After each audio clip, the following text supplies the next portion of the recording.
Hi lovies! Welcome to my mini vlog. At ito nga, napunta kami ng mall para i-celebrate yung birthday ni Ate Kesh. Celebration actually kasi November 8 yung birthday niya. Since may pasok, kaya Sunday namin celebrate. Punta muna kami ng play area para paglaruin silang dalawa ni Audrey for at least 30 minutes. At as usual, excited yung dalawa. Ayan na nga, hindi na maintindihan ng dalawa kung saan sila una maglalaro.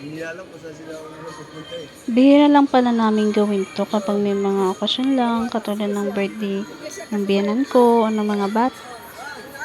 Simpleng family bonding lang paminsan-minsan. Kain, paglalaroin yung mga bata, tamang ikot lang sa mall, window shopping.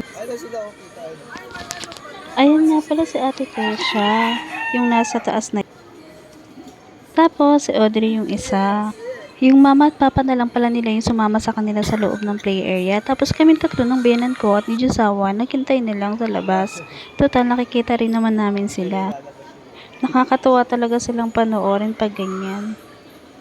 Minsan, di ko maiwasang ma-imagine na pag kami naman yung may anak ni Josawa, dadalhin din namin sa mga ganyan.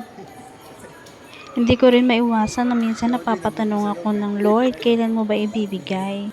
Pero sabi nga niya, when the time is right, the Lord will make it happen. Kaya ito kami ni Josawa, patiently waiting. After nga maglaro ng dalawa, dito naman kami dumiretso sa Chooks to Go. First time namin itatry yung food nila dito.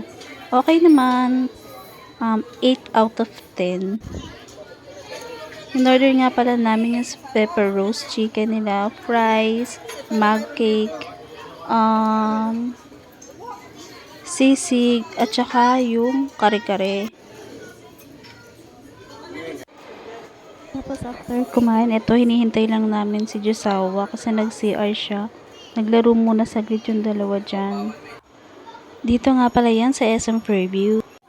Tapos nagpunta kami ng Dep Store din pero hindi na ako nag-video.